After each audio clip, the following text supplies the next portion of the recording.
Bonsoir à toutes et à tous. Assalamu alaikum. Un grand merci à Éric Geoffroy pour cette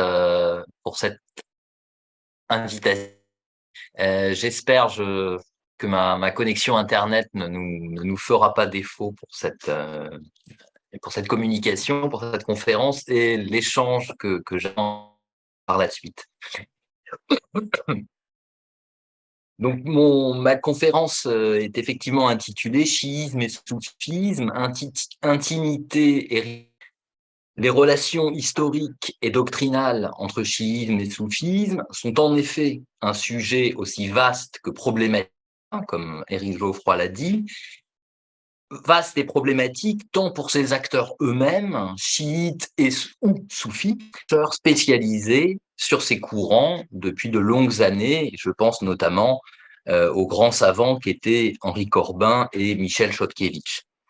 Deux points de vue se sont opposés tout au long de l'histoire. Chiisme et soufisme sont deux courants non seulement distincts, mais encore opposés. En effet, les soufis se réclament massivement de l'islam sunnite, nombre de savants chiites ont condamné le soufisme, et après l'instauration du chiisme comme religion d'État en Iran safavide, au début du XVIe siècle, les ordres soufis ont été réprimés et souvent exclus d'Iran, un de leurs foyers, je pense au Khorasan. D'un autre point de vue, chiisme et soufisme ont une origine commune et sont foncièrement convergents sur le plan spirituel, comme en témoigne d'ailleurs concrètement la présence soufis et chiites actifs en Iran jusqu'à nos jours.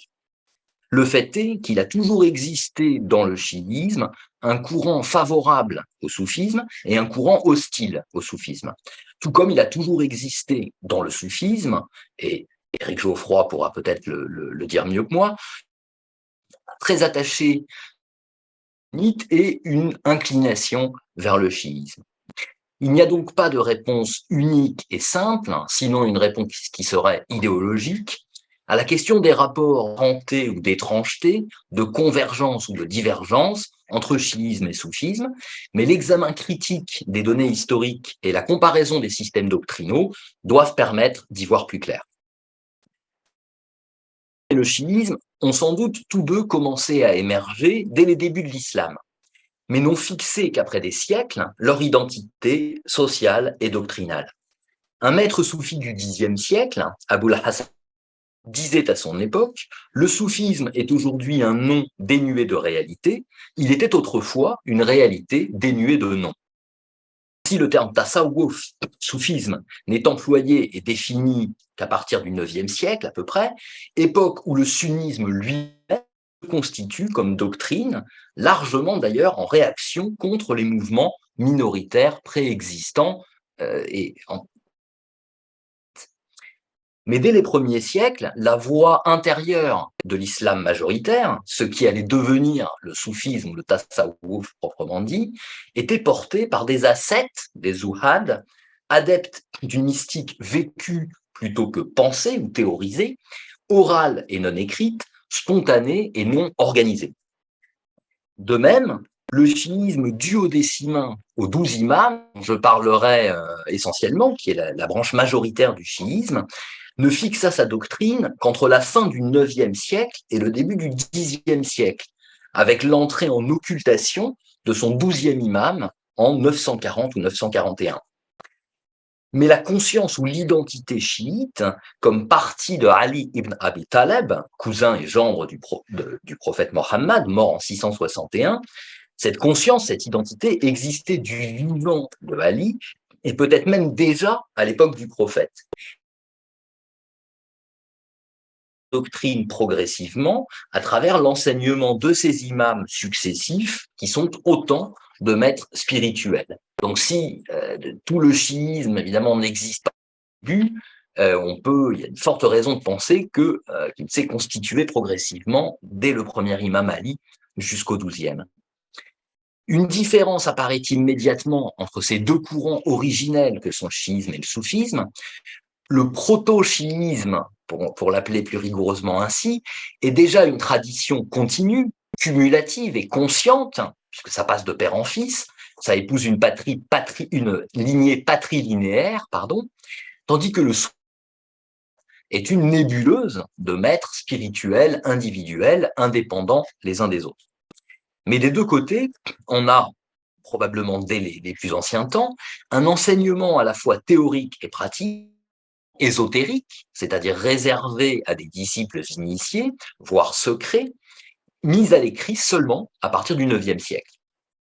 Des deux côtés aussi réclament d'emblée de l'élite des musulmans, al-khassa, distincte du commun, al-amma, tout en s'adressant aux croyants les plus simples. Soufisme et chiisme sont donc d'abord deux courants minoritaires, pluriels, ésotériques et apolitiques, élitaires et populaires, avant de se nommer et de se définir, de se soucier aussi d'orthodoxie et d'orthopraxie, de prendre des formes institutionnelles, participer activement au pouvoir politique. Pour autant, ces deux courants n'ont pas cessé d'évoluer depuis l'époque dite de la codification, Tadwin, et ont toujours conservé leur vocation spirituelle. Dans le chiisme duodécimain, période des imams historiques, que la vie de la communauté commence à se normaliser, notamment grâce à l'arrivée au pouvoir des vizirs bouyides à Bagdad, en milieu du Xe et le milieu du XIe siècle. Mais de ce siècle chiite, comme on a pu l'appeler, ce sont surtout les courants chiites les plus politisés qui en ont tiré parti, l'ismaélisme et le zaïdisme notamment, qui reconnaissent d'autres lignées d'imams descendants de Ali. Et le chiisme duodécimain était à l'époque tout à fait minoritaire du chiisme. Chez les duodécimains, précisément, une classe de savants, de ulama, se constitue après l'occultation du 12e imam et son autorité en l'absence de l'imam occulté, en substituant, pour employer les termes de Max Weber, un charisme de fonction, celui de savant, de clerc, à un charisme personnel, celui de l'imam. Dans le soufisme, la formation des confréries structurées autour d'un cheikh débute au XIe siècle, après la chute précisément du vizirat bouyide à Bagdad en 1055, et va se poursuivre au siècle suivant avec la chute des Fatimides ismaéliens d'Égypte en 1171. Cette structuration du soufisme accompagne l'entreprise politique de lutte contre le sectarisme chiite et de rétablissement de l'hégémonie sunnite. Au début du XIIIe siècle, en Iran, c'est la guilde spirituelle appelée Futuwa qui est institutionnalisée sur le modèle de la confrérie soufie par le calife abbasside Nasir ad-Din Allah, qui a régné entre 1180 et 1225, et son mentor, le cheikh soufi Shihab ad-Din Umar al-Sohrawardi, mort en 1234, fondateur éponyme de la Sohrawardiya. Mais cette Futuwa iranienne continue à vénérer la figure de Ali comme prototype du sage initié et du héros guerrier de l'islam. Cette dilection pour Ali ne signe pas à coup sûr une appartenance au chiisme, mais montre à tout le moins une porosité du chiisme et du soufisme sous cette forme de la Futuwa. On le sait, l'immense majorité des confréries soufis se réclament du sunnisme, soit de la tradition du prophète, Sunna, et du parti du même nom, les gens de la Sunna et de la Jama'a. Mais l'on sait aussi que presque toutes les chaînes d'initiation, les salasil, pluriel de silsila, de ces confréries, remontent à Ali comme ayant été le premier initié au secret de la révélation et de la prophétie par Mohammed, et que nombre d'entre ces confréries et leur chaîne initiatique incluent d'autres imams de la lignée duodécimaine. Alors là encore, ça ne signifie pas une affiliation au chiisme, car les imams chiites descendants du prophète sont aussi reconnus comme autorité spirituelle dans le sunnisme, mais bien le fait que ces deux traditions se croisent et s'interpénètrent. D'ailleurs, la définition de ces chaînes initiatiques et de leurs premiers maillons veut politico-religieux. Ainsi, l'ordre des Naqshbandi a supprimé Ali de sa silsila pour introduire Abu Bakr à sa place afin de mieux affirmer son obédience sunnite et son opposition au chiisme. Plus tard, en Turquie ottomane, l'ordre de la Halwatiya a élidé les noms des imams chiites de sa silsila pour se dissocier du chiisme. Sans doute, ces généraux, soit strictement sunnites, disons, ou incluant les imams chiites, sont davantage idéales qu'historiques, idéales voire stratégiques d'ailleurs. Mais précisément, les noms qui apparaissent dans ces chaînes initiatiques doivent être ceux d'éminents spirituels ayant marqué leur époque. Si Ali de la lignée du Haut-Décimène n'avaient pas été des maîtres importants, il n'y aurait jamais eu lieu de se réclamer d'eux. Les relations initiatiques entre imams chiites et maîtres soufis se situent donc quelque part entre l'histoire et le mythe, affirmés par sans arguments décisifs. Elles sont évoquées dans la géographie soufie, une littérature destinée à élaborer des figures de sainteté, des modèles d'hommes de Dieu, faits de gestes et de paroles à l'authenticité indécidable. Ainsi, la fameuse épître d'Al-Qushayri, Al-Risala al-Qushayriya, Al-Qushayri 72, et le mémorial des saints, Tazkirat al-Awliya, du poète Attar, poète persan Attar, mort en 1230, sont deux auteurs tenus pour sunnites, et ces deux œuvres rappellent soufis des premiers siècles, avant la fixation des confréries, furent les disciples de certains imams chiites. Ces informations sont exploitées par des penseurs chiites du XIVe siècle principalement, dans le but tout à la fois de ramener le soufisme dans le droit chemin originel du chiisme, dont le soufisme se serait éloigné à l'époque de son institutionnalisation, ceci bien sûr du point de vue de ces auteurs chiites, mais aussi de revivifier, au moyen du soufisme, le chiisme ésotérique originel. Le premier de ces penseurs est Saïd Haïdar Amoli, qui est mort vers 1385, qui était un chiite converti au soufisme, tout en restant chiite, et qui n'eut de cesse, dans son œuvre, de vouloir rapprocher ou réconcilier les deux courants. C'est une référence incontournable sur les rapports entre chiisme et soufisme, et j'en reparlerai donc à plusieurs reprises. Selon l'histoire chiite du soufisme développée par Saïd Haïdar Amoli et reprise par bien d'autres après lui, les premiers ascètes et spirituels de l'islam, les premiers soufis qui ne portaient pas encore ce nom, étaient des partisans de Ali. Mentionnons les deux noms peut-être les plus illustres de Salman al-Farsi et d'Ouwais, qui seraient tous deux morts en 657. Le premier, Salman al-Farsi, fut un proche compagnon du prophète, converti à l'islam après avoir quitté le mazdéisme perse et épousé le christianisme. Il est le héros stratège et militaire de la bataille du Fossé, la Khandaq, en l'an 5 de l'Hégire ou 620. Son nom apparaît dans les chaînes initiatiques de nombre de confréries soufis. Selon les sources chiites, il fut un irréductible allié et confident de Ali après la succession du prophète, quand Ali était extrêmement esseulé et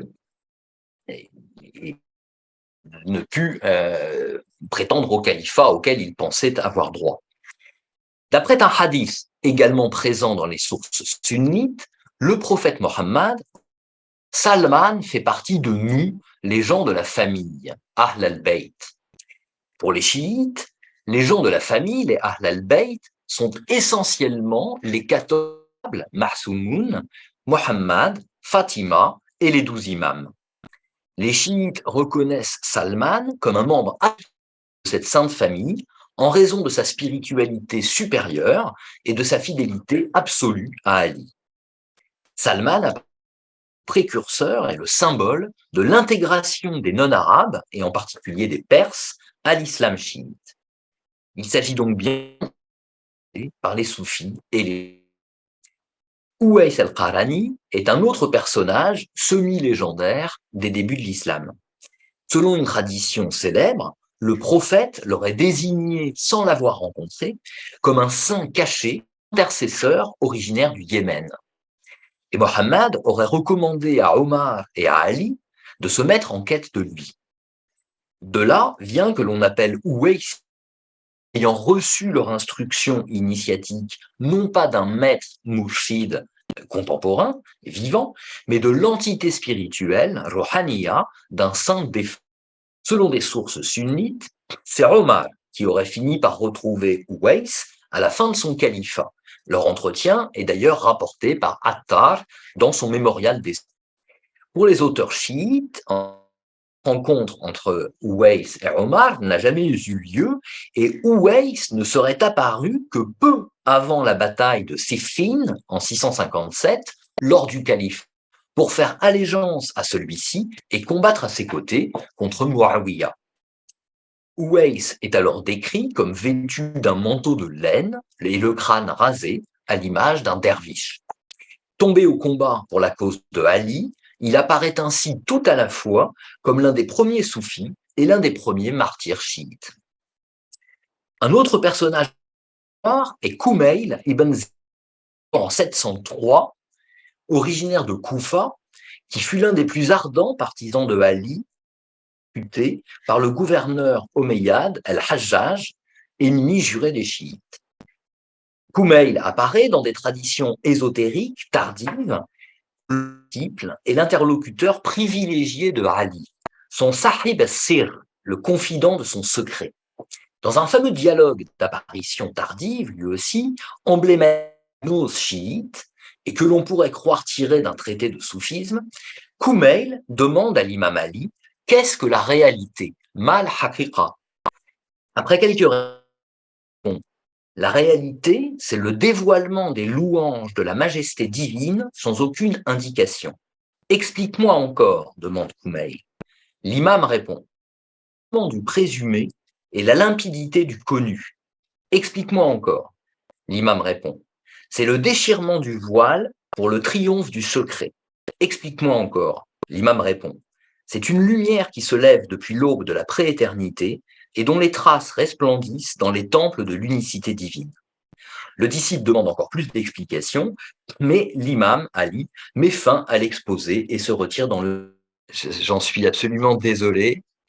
Alors, pour revenir sur Kumail ibn Ziyad, donc je vous disais que selon un récit hagiographique, Ali fut investi de la khirqa, le manteau initiatique, par Mohammed, qu'il avait lui-même reçu de l'ange Gabriel, et en aurait investi Kumail, qui apparaît donc, après Ali, comme le premier maillon des chaînes initiatiques des confréries soufis et chiites apparues après le XIVe siècle en Iran, que sont la Nurbakhshiya, la Ni'matullahiyya et la Zahabiyya. Les maîtres de ces ordres parlent d'ailleurs d'une silsila Kumailiyya, une chaîne initiatique passant spécifiquement par Kumail. Après ces figures primitives, d'autres soufis illustres des 8e, 9e siècles auraient été des disciples, des imams descendants de Ali. L'emploi du conditionnel est absolument impératif ici. Ce sont encore des maîtres individuels, sans ordre constitué autour d'eux, et qui prodiguaient un enseignement essentiellement oral. Leurs propos et leurs hagiographiques composés ultérieurement. Ainsi, Ibrahim ibn Adham, mort en 776, issu d'une famille royale du Khorasan qui aurait abdiqué pour se convertir à la 16, est dit avoir reçu l'initiation du 5e imam, Mohammed al-Baqir, mort en 732 ou 737. Al-Sawri, mort en 778, et Daoud al-Ta'i, mort en 782, qui sont également deux fameux savants et ascètes du 8e siècle, auraient été les 6e imam, le fameux Ja'far al-Sadiq, mort en 765. Ce serait aussi le cas d'Abu Yazid Bistami, qui selon le mythe se disait fier d'avoir été le porteur d'eau de l'imam Ja'far al-Sadiq. Alors cette dernière affirmation pose problème puisque le mystique Abu Yazid Bistami est censé être mort un siècle après l'imam Ja'far en 848. Mais l'historien et théologien chiite Nur Allah Shushtari au XVIIe siècle, qui tient d'ailleurs la plupart des maîtres soufis pour avoir été des chiites, explique que l'on a confondu deux Abu Yazid, originaires de Bastam, et que le plus ancien, le mystique, fut bien le contemporain de l'imam Ja'far. C'est vous dire que certains savants chiites tiennent fermement à cette connexion vivante entre un maître du soufisme ivre ou extatique comme Bistami et le sixième imam, Ja'far al-Sadiq, certainement celui dont l'union spirituel eut le plus d'influence au-delà du cercle chiite, imamite ou duodécimain. Un autre ascète et mystique réputé, Bishr al-Hari, mort en 841, se serait repenti de sa première vie licencieuse auprès du septième imam, Moussa al-Kazem, mort en 799. Enfin, l'illustre Ma'ruf al-Karfi, mort en 815, aurait été le disciple et le portier, Bawab, du huitième imam, Ali al-Reda, mort en 818. Selon un récit rapporté notamment par Attar, Ma'ruf al-Karfi défendit héroïquement le seuil de la maison de l'imam contre le zèle fanatique, relou, de ses partisans, ce qui fut la cause de sa mort. Le symbole de ce récit est puissant. C'est le soufi qui protège l'imam contre le fanatisme de ses partisans, comme si le soufisme était le rempart du chiisme modéré contre le chiisme extrémiste, le relou. L'initiation imamite des soufis se serait ensuite transmise de Ma'ruf al-Karhi à Sari al-Saqa, puis à Junayd al-Baghdadi, mort en 911, Junayd, surnommé le seigneur de la tribu spirituelle des soufis, Saïd al-Ta'ifa. Selon tout le soufisme originel, pré-confrérique, qui dériverait du chiisme des imams. On remarque toutefois que les liens entre les maîtres soufis et les imams des Simènes s'interrompent dans ce récit après le huitième imam. Alors cela peut s'expliquer par la condition des derniers imams que le pouvoir abbasside condamnait, surveillé, privé de contact direct avec leurs disciples. Mais selon un savant chiite, Mohammad Baqir Ulfat, tout se passe comme si le huitième avait transmis la voie spirituelle, la tariqa, ou la dimension ésotérique de la religion à Ma'ruf al-Karhi et aux soufis après lui, tandis que la loi littérale, sharia, ou l'exotérique de la religion, dans la lignée des imams, a commencé par le neuvième, Mohammad al-Jawad. Quoi qu'il, ces informations sont rejetées par les théologiens chiites hostiles aux soufis, comme Al-Hur al-Amili au XVIIe siècle, qui allèguent pour leur part une tradition unique attribuée au dixième imam et d'apparition, je cite, « Tous les soufis sont nos adversaires, leur voie est contraire à la nôtre, ils ne sont que les masdéens et les chrétiens de cette communauté. » Alors si la généalogie commune du chiisme et du soufisme est invérifiable, les similitudes doctrinales entre les deux courants sont patentes. Cela ne signifie le soufisme proviendrait du chiisme, d'abord parce que les deux courants se réclament de la même source qui est l'enseignement du prophète, ensuite parce qu'une communauté d'idées ne prouve pas une influence unilatérale. Reste que plusieurs notions fondamentales du soufisme trouvent leur pendant ou leur précédent dans le chiisme. La première, bien sûr, est la ou la sainteté comme complément ésotérique indispensable de la prophétie, Nubuwa, le prophète étant le premier wali, le saint ami de Dieu. Pour le soufisme, cette dignité de wali est atteinte par l'effort de perfectionnement et n'est pas exclusive à un nombre déterminé d'individus. C'est ainsi qu'il existe une multiplicité innombrable de saints amis de Dieu, Aouliya, dans le soufisme. Dans le chiisme, en revanche, la walaya, comme alliance divine, est synonyme de l'imama, de la continuité ésotérique dans la personne des imams. Le waliullah, l'ami, désigne spécifiquement l'imam, impeccable et infaillible, marsoum, par conception divine, et nul autre homme ne peut atteindre ce rang de waliullah.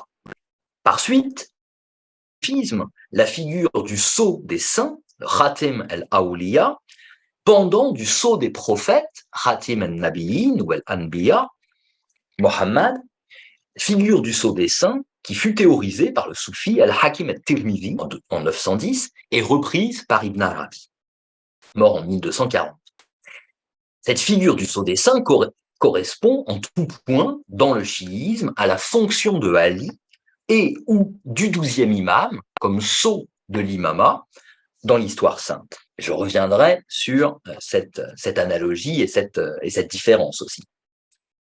La figure soufie du qutb, le pôle, ou le sommet de la hiérarchie des saints, axe humain de la création, nécessaire à la conservation de celle-ci, unique et toujours présent, qu'il soit connu ou inconnu, est analogue à la figure chiite de l'imam dans sa fonction cosmique et sotériologique, l'imam toujours présent dans le monde, qu'il soit manifeste ou occulté, comme il l'est depuis l'an 940. L'historien Ibn Khaldoun, mort en 1406, dans ses Muqaddimat, dénonçait d'ailleurs la doctrine soufie du groupe, genre chiite, étrangère au soufisme originel. Cependant que Haider Amoli affirme, je cite, que le pôle et l'imam sont deux termes synonymes et véridiques pour désigner un unique qui est présentement le Mahdi attendu, le 12e imam. Ainsi, les liens doctrinaux du soufisme et du chiisme sont tantôt revendiqués par des penseurs chiites favorables au soufisme, tantôt par des penseurs sunnites anti-chiites comme Ibn Khaldoun, et ce, à la même époque.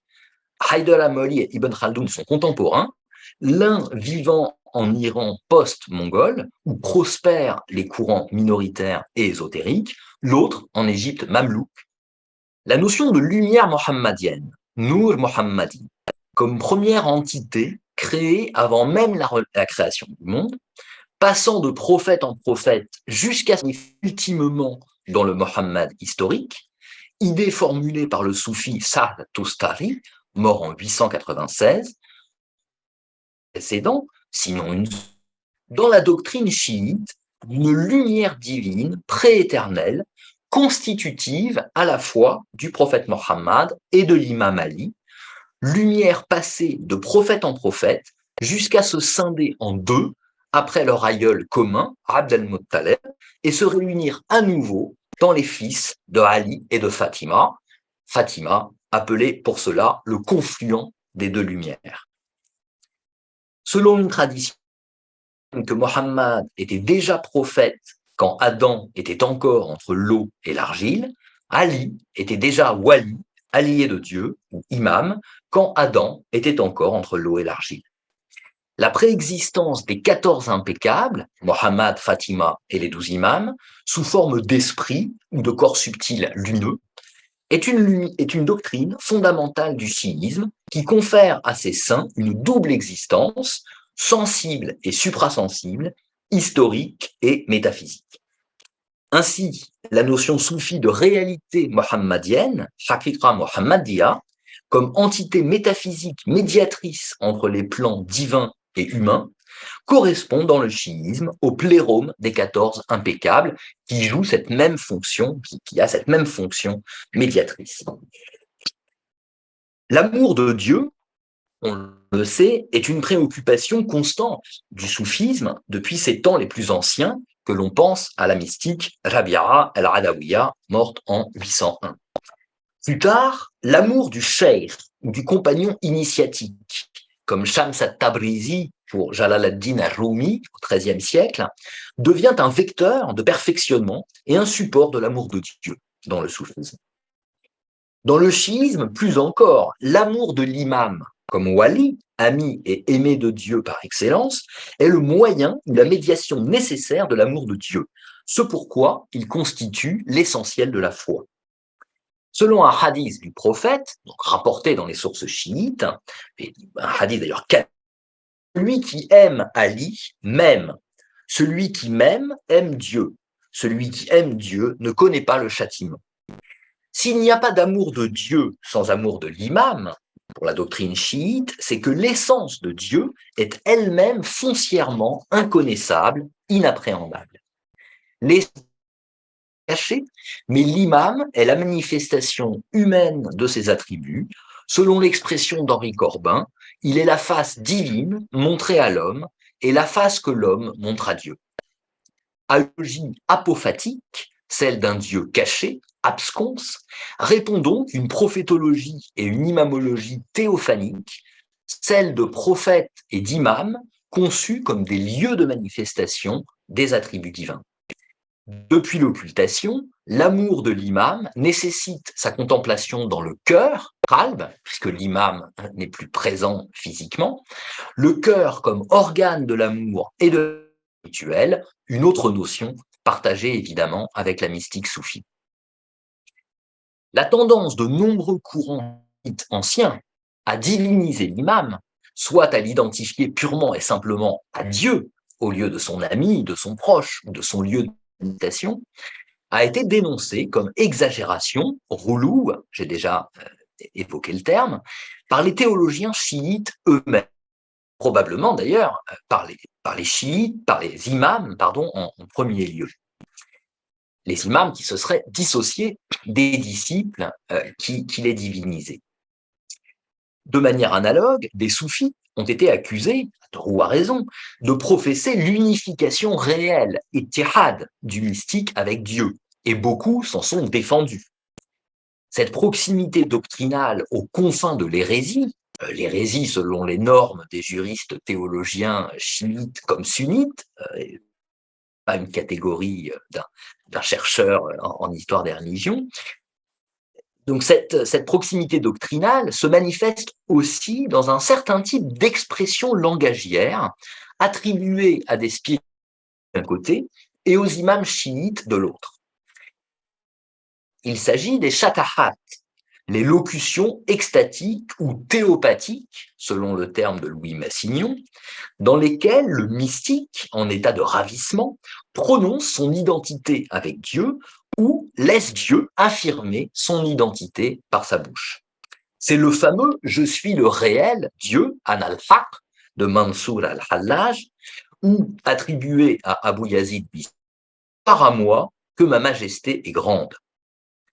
Du côté chiite, ce sont des prônes, khutbah, attribués à l'imam Ali principalement, et évidemment douteuses, dans lesquelles Ali se présente par des noms et attributs divins. Des prônes que Mohammad Ali Amir Moezi qualifie pertinemment de théo-imam.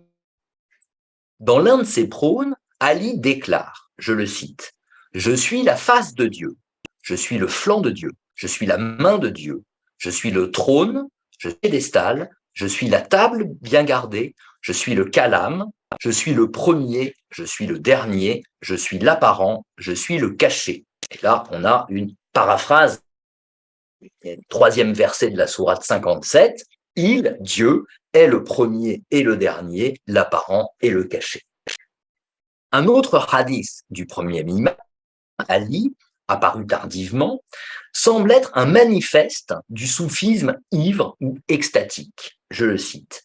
« Dieu a une boisson pour ses amis, Aoulia. Quand ils en boivent, ils s'enivrent. Quand ils s'enivrent, ils s'extasient. Quand ils s'extasient, ils savourent. Quand ils savourent, ils se consument. Quand ils se consument, ils se purifient. Quand ils se purifient, ils cherchent. Quand ils cherchent, ils trouvent. Quand ils trouvent, ils parviennent. Quand ils parviennent, ils se joignent. Quand ils se joignent, il n'y a plus de différence entre eux et leur aimé. » Dans le chiisme modéré, entre guillemets, comme dans le soufisme sobre ou orthodoxe, c'est-à-dire qu'ils se sont réclamés comme dissociés de ces propos paradoxaux.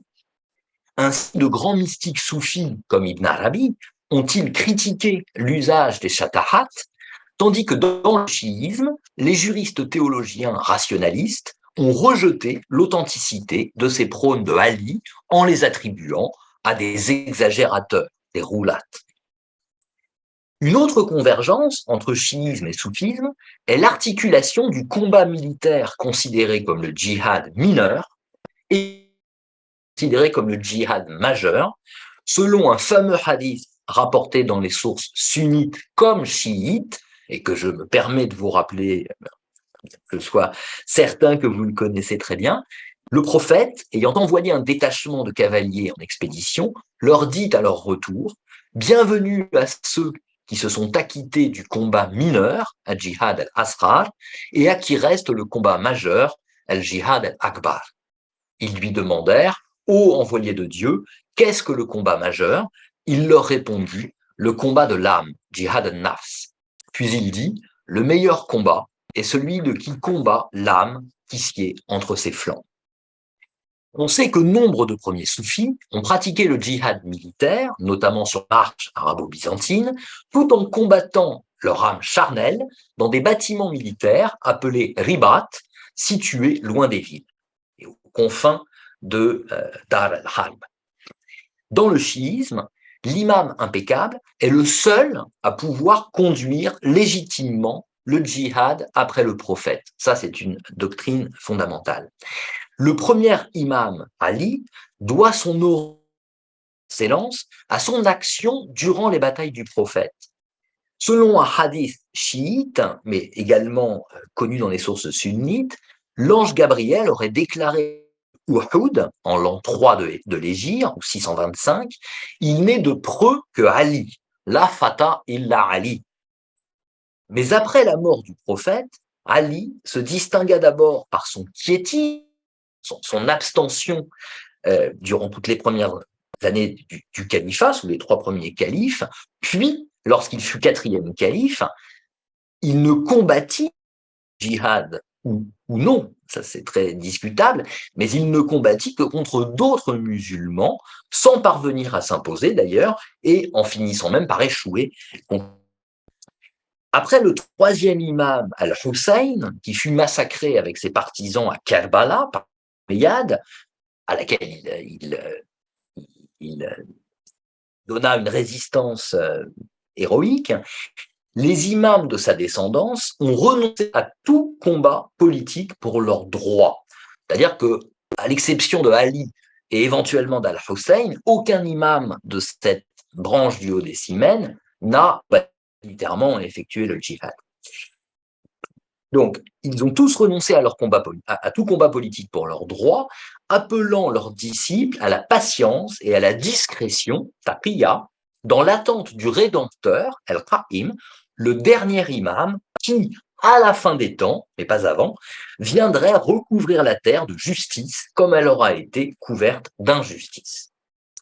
Il semble que pour les imams de cette branche et leurs disciples, la discipline du secret et de la patience a remplacé le devoir du djihad militaire, ou plutôt que cette discipline spirituelle constitue le djihad majeur, le djihad al-akbar, évoqué par le prophète. Un hadith du 5e imam affirme ainsi « Tout croyant est un martyr, shahid, même s'il meurt dans son lit. Il est comme celui qui meurt dans l'armée du Rédempteur. » En somme, dans le chiisme comme dans le soufisme, le djihad militaire pour défendre la foi n'est pas exclu, mais le djihad intérieur pour perfectionner le croyant est encore plus impérieux. L'herméneutique spirituelle du Coran est aussi une préoccupation commune au chiisme et au soufisme. Le plus ancien commentaire mystique du Coran est d'ailleurs attribué au 6e imam, Ja'far as-Sadiq, reconnu comme un grand savant, je l'ai déjà dit, dans le sunnisme. L'authenticité de ce tafsir, qui est douteuse, il émane probablement d'un milieu proto-soufi se réclamant de l'autorité spirituelle de Ja'far as-Sadiq. D'autre part, les recueils de hadiths chiites comprennent une tradition attribuée aux imams, dévoilant le sens caché, intérieur ou ésotérique, baten, des versets coraniques. Selon la doctrine originelle du chiisme, l'herméneutique du Coran, le ta'wil, est la mission ésotérique de l'imam, tout comme la révélation littérale du Coran, l'il, est la mission exotérique du prophète. Selon un hadith souvent cité, le prophète aurait déclaré à Ali « Tu combattras pour l'interprétation spirituelle du livre, son ta'wil, comme j'ai combattu pour sa révélation littérale, son tanzil. » Selon les hadiths exégétiques des imams, le verset de la 3e sourate, Ahl al-Imran, doit être lu ainsi. Nul ne connaît l'interprétation du livre, sinon Dieu et les hommes enracinés. C'est une lecture qui est minoritaire au sein du sunnisme. Et l'expression « les hommes enracinés dans la science » rasikhun fil ilm désigne exclusivement les imams. Donc, d'après l'exégèse chiite faite par les imams sont les herméneutes exclusifs désignés par le Coran lui-même, donc par Dieu. Dans le chiisme originel, l'herméneutique spirituelle du Coran est donc réservée aux imams, et les plus anciens tafsirs chiites du Coran sont des recueils de hadiths imamites sans intervention, sans interprétation personnelle de leurs auteurs. Mais à partir du XIVe siècle, et sous l'influence du soufisme d'Ibn Arabi, un Haider Amoli, encore lui, peut composer un commentaire spirituel du Coran en son propre nom, en conjuguant les traditions des imams, les enseignes des ailleurs, notamment philosophiques, et sa propre inspiration. Chiites et soufis partagent donc la conviction que la révélation possède indissociablement ésotérique littéral, zahir, et un sens ésotérique intérieur, baten, où l'idée que la révélation, mohammadienne en particulier, contient à la fois une loi normative, une voie initiatique, tariqa, et une réalité en soi, une réalité. Et où le fait aussi que dans les deux courants ont pu apparaître des courants antinomistes, ibahiyya, abandonnant l'observance de la loi exotérique au nom de la connaissance de son sens ésotérique. Mais les maîtres chiites, les imams, et les maîtres soufis n'ont eu de cesse de en rappelant que l'observance de la loi est inséparable de la connaissance de son sens profond ou de sa réalité cachée. Mais dans les deux courants, en tout cas, l'ésotérisme foncier amène le risque ou la possibilité d'un antinomisme. Ces similitudes doctrinales, surtout autour de la notion de walaya, expliquent les pratiques partagées par les deux courants, notamment le culte des saints. Donc là, je ne m'étendrai pas, il y aurait beaucoup à dire sur la visite à la tombe, la ziyara, la demande d'intercession, la shafa'a, l'usage des reliques aussi, la répétition rituelle même, le zikr, du nom, mais aussi des exercices spirituels comme la retraite, i'tikaf ou halwa, et, nous l'avons vu, le djihad intérieur, qui est l'exercice spirituel, la pratique spirituelle d'excellence. Mais ces similitudes expliquent aussi, et on parle d'intimité à la rivalité, l'opposition de nombre de savants chiites à l'égard du soufisme. Du point de vue imamite, la connaissance et l'amour de l'imam sont une voie de salut exclusive. Nul autre homme que l'imam ne peut occuper sa place, ni comme chef politique ou calife, d'où l'illégitimité des premiers califes, des Omeyyades, des Abbassides, etc. pour les chiites, ni non plus, et c'est le plus spirituel. L'imam, à commencer par Ali, est l'ami ou l'allié de Dieu, waliullah, proprement dit, et par exclusive. Le suspect d'usurper la place de l'imam sur le plan spirituel ou ésotérique, comme les califes l'ont fait sur le plan temporel ou exotérique. L'opposition ne s'est traduite par la violence qu'à partir de l'époque safavide en Iran, donc à partir du début du XVIe siècle, quand le chiisme duodécimain vint officiel du nouveau royaume. Et c'est paradoxal parce que les Safavides, à l'origine, étaient un ordre soufi, fondé en Azerbaïdjan, à Ardebil, au milieu du XIVe siècle, dans lequel la fonction de guide spirituel, persan pir, équivalent du mourchid en arabe, était héréditaire, transmise de père en fils. Les Safavides se sont convertis messianiques au milieu du XVe siècle, comme de nombreux, et se sont agrégés les milices de derviches appelées Qizilbosh, rouge, pour se militariser. au début du XVIe siècle, sous la conduite d'un jeune cheikh âgé de 10-12 ans, Shah Ismail, vénéré comme le Mahdi, se considérait comme tel, l'ordre des Safavides se conquête de l'Iran.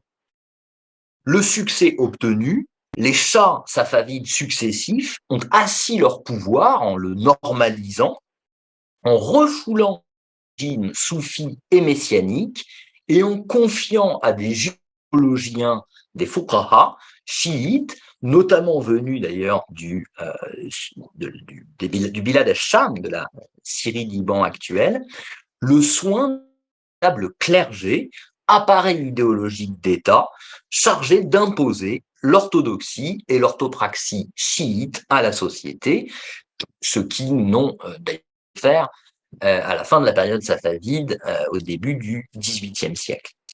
Les ordres soufis militants sont réprimés, les couvents khanégats sont détruits, nombre de soufis se réfugient temporairement en Inde, et comme je l'ai dit en ouverture, le Khorasan, qui était un des foyers du soufisme, se trouve assez largement peuplé et dévasté de sa culture soufie. Dans ce contexte, l'allégeance politique et spirituelle était due au Shah, et les juristes théologiens exerçaient leur pouvoir juridique et religieux en temps général de l'imam absent. Et aujourd'hui encore, si l'on me permet ce saut historique de plusieurs siècles, dans la République islamique d'Iran, soufis chiites, Ni'matullahi, Zahabi et Khaksar, ou même sunnites, comme la Qadiriya qui est présente dans le Kurdistan, sont surveillés et non parce qu'elles placeraient leur pire au rang de l'imam, mais parce que toute allégeance temporelle et spirituelle est due au guide de la révolution et que l'appartenance à un ordre confrérique soufi rend suspect de ne pas honorer cette allégeance. Le chiisme politisé et étatisé par d'autoproclamés représentants de l'imam absent s'est montré réellement hostile au chiisme, au soufisme, quand le chiisme ésotérique n'a cessé d'affirmer ses liens avec le soufisme. Il a donc toujours existé, à côté de juristes théologiens chiites anti-soufis, un courant concordiste ou défendant le soufisme du point de vue chiite. Son but, je l'ai dit, était et reste encore de revivifier, au moyen du soufisme, le chiisme ésotérique, asséché depuis la disparition des imams historiques et la prise de pouvoir sur la communauté des juristes théologiens, les fuqaha. Les représentants de ce courant ont assimilé les œuvres de soufis sunnites, comme Al-Razali et Ibn Arabi principalement, ainsi que de philosophes mysticisants comme Avicenne et Sohrawardi, en s'efforçant d'harmoniser ces enseignements avec ceux des imams pour donner forme à ce que l'on appelle la gnose chiite, Irfan Shi'i. Haïdar Amoli est l'un des fondateurs et son plus illustre représentant, le plus illustre représentant de la gnose chiite à l'époque safavide, est le philosophe Mollah Sadra. Alors, je finirai par quelques mots sur l'œuvre de Haïdar Amoli, parce qu'elle me semble révéler tous les enjeux du problème et peut-être esquisse de solutions. Haïdar Amoli n'a de cesse, dans ses œuvres, de se réclamer de trois sources de vérité. La raison, Aql, consacrée par les théologiens et les philosophes, la tradition, Naql, c'est-à-dire le Coran et le Hadith, c'est-à-dire le Hadith imamite, les paroles du prophète rapportées par un imam, les dires des imams eux-mêmes, et le dévoilement était établi par les soufis Al-Razali et Ibn Arabi. Intitulé Jami' al-Asrar, la somme des secrets, Haïdar Amoli soutient que la condamnation du soufisme par des savants chiites exotéristes ne vient que de leur ignorance de l'harmonie foncière entre la loi, la voie et la réalité, donc la sharia, la tariqa et la haqiqa, ainsi que de leur ignorance de l'origine du chiisme et du soufisme. Lui-même, Amoli, n'hésite pas à affirmer que l'élite des chiites initiés sont les vrais soufis, al-Soufiya al-Haq, et que les vrais soufis sont nécessairement chiites. Il fait ici référence à un hadith canonique des imams, qui est rapporté par plusieurs imams. Je cite, « Notre enseignement est difficile, extrêmement ardu. Ne peuvent le supporter qu'un prophète missionné, un approché de Dieu, ou un croyant dont le cœur a été éprouvé par Dieu pour la foi. Les vrais soufis, comme les maîtres fondateurs, disciples des imams, sont pour Haïdar Amoli ces croyants au cœur éprouvé dont parle ce hadith. Amoli visait ainsi à mettre fin à l'anathémisation réciproque entre chiites et soufis, à faire la paix entre les esprits pour faire la paix dans la société.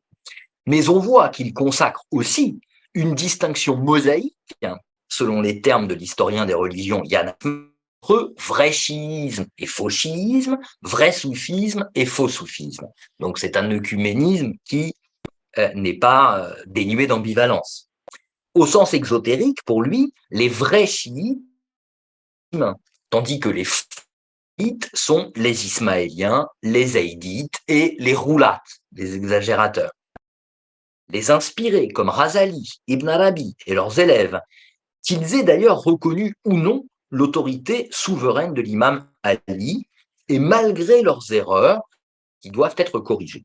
Les faux soufis sont les antinomiques, les partisans de l'inhérence de Dieu dans l'homme, du hulul, ou les partisans de l'unification, ittihad. Ce double discours, à la fois inclusif, œcuménique d'un côté, exclusif, hérésiologique de l'autre, est généralement partagé par tous les défenseurs chiites du soufisme. Bon, comme si l'on pouvait se réconcilier avec le soufisme, trier le bon grain de livret, mais c'est exactement la même chose sunnite ou soufi à l'égard du chiisme. Haïdar Amoli est aussi l'auteur, je l'ai dit, d'un commentaire ésotérique ta'wil du Coran, ainsi que du chiite sur les Fusus al-Hikam, les chatons des sagesses d'Ibn Arabi. Avec un même propos ambivalent que je résume. D'un côté, Haïdar Amoli confirme la sainteté d'Ibn Arabi et son attribution du livre des Fusus à un don du prophète. D'un autre côté, Amoli n'hésite pas à rectifier les assertions du Cheikh al-Akbar, Ibn Arabi, relativement le Khatem al-Awliya, on y revient. Ibn Arabi distinguait en effet un sceau de la sainteté universelle ou absolue, al-Walaya al-Mutlaqa, sceau qu'il identifiait à Jésus, Isa ibn Maryam, et un sceau de la sainteté déterminée, al-Walaya al-Muqayyada, la sainteté propre à la prophétie de Mohammed, sceau qu'il identifiait à lui-même. Haïdar Amoli reprend le système des sceaux de la sainteté, absolue et déterminée, en lui donnant ou en lui rendant un sens chiite, ce qui nécessite une double correction. Le sceau de la sainteté pourrait être que Ali ibn Abi Taleb, le premier imam, et le sceau de la sainteté mohammadienne, le 12e imam au retour attendu, Mohammed ben al-Hassan al-Askari, le Mahdi. Ce commentaire de conclure, car il témoigne à mon sens de tout ce qui rapproche et de tout ce qui distingue le soufisme et le chiisme, donc de tout ce qui fait à la fois leur rivalité. Ce qui les rapproche, c'est continuité de la révélation dans la sainteté ou l'amitié divine, la walaya, l'exigence de l'herméneutique spirituelle du Coran, le ta'wil, et la recherche d'une voie de perfection, le takmil. Ce qui les distingue et peut les opposer, encore et toujours une question de personne, celle du successeur et premier héritier spirituel du prophète, Abu Bakr ou Ali, celle de lignée du Coran, l'imam infaillible ou le maître inspiré, celle du guide spirituel du croyant ou de l'homme parfait, Insan Kamel lui-même. Quoi conserver l'identité spirituelle de chaque courant et permettre, a priori, leur coexistence pacifique, voire leur fécondation réciproque, comme depuis les origines, pour autant que l'obsession politique et de l'idéologique ne se mêlent pas de leurs relations, ce qui, bien sûr, ne peut rester sans doute qu'un vœu pieux. Je vous remercie de votre attention. J'attends avec intérêt vos questions et la discussion avec vous.